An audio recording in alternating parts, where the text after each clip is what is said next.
It happened. It already happened in Europe. We've talked about that. It is happening here. It's happening, and nobody seems to care. And we were warned almost 50 years ago that they were going to try to do exactly what they're doing. Throughout the world, the failure of socialism is evident. There's an underground joke that's told in the Soviet Union, for example, about a teacher who asked one of the young students, Ivan, what life is like in the United States. And dutifully, Ivan said, half the people are unemployed and millions are hungry or starving. Well, then the teacher asks, and what is the goal of the Soviet Union? Ivan said, to catch up with the United States. Ronald Reagan once said that when socialism comes to America, it will come with a smile. Well, it arrived on Tuesday night, and it came with a smile. Take a look. Here's the smile, because that's it right there. Your smiling socialist, the perfect salesman, Muslim, young.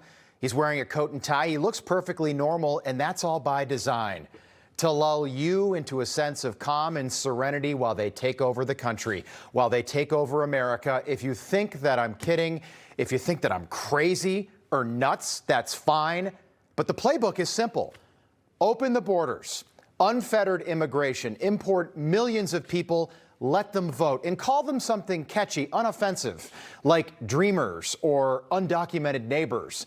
But don't bring in people who are actually going to improve America. Import people who will destroy America. Import people from the third world, from the deepest, darkest corners of Africa, Somalia, Ghana, Uganda, the Sudan, where beheadings are apparently normal, evidently. And import Muslims, import millions of them. People who have nothing in common with you, import people who have no interest in assimilation or Jesus, and do it with a smile.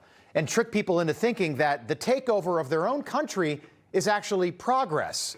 And always remember, do it with a smile.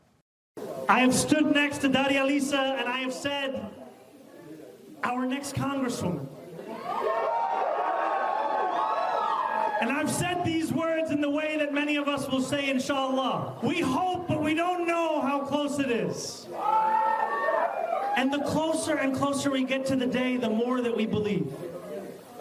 And now that language of hope is a language of fact.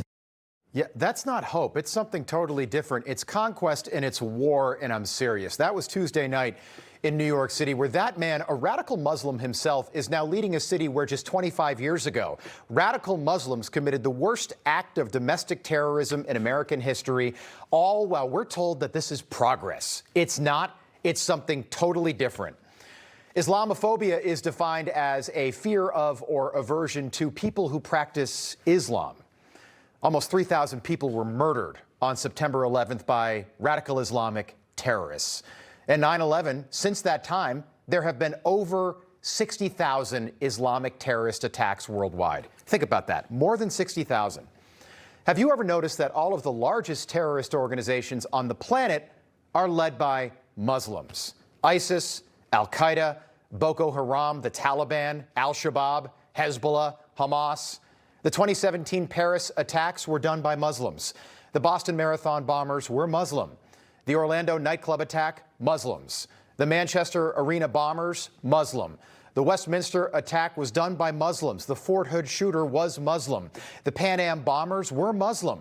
The Beltway snipers, the San Bernardino attacks, the 2005 Bali bombings, the USS Cole bombing, the murder of Lee Rigby, the Charlie Hebdo attack, the Madrid train attack, the London Bridge attacks, all done by Muslims, all carried out by Muslims attacking Western Christian countries. Now, do you think that's a coincidence? Do you really believe that? Have you ever wondered why you have to take your shoes off every time you go to the airport? Well, it's because a shoe bomber who was Muslim tried to blow up a plane. The point being that maybe in the West, people have got every right to be a little bit apprehensive about what's happening. Maybe people in the West, in this country, in America, have the right to ask why this is happening, why these people are getting elected, and why this is even being allowed. Maybe people here are right to state without remorse that we have no interest in becoming the next Somalia or Pakistan or Uganda. Give me a break. But the message from high command on the left is always the same, that this is progress, that radical Muslims using our own freedoms against us is progress. Progress with a smile. And if you ask questions about that progress like we are doing right now, you are labeled a racist, or even worse, you are Islamophobic.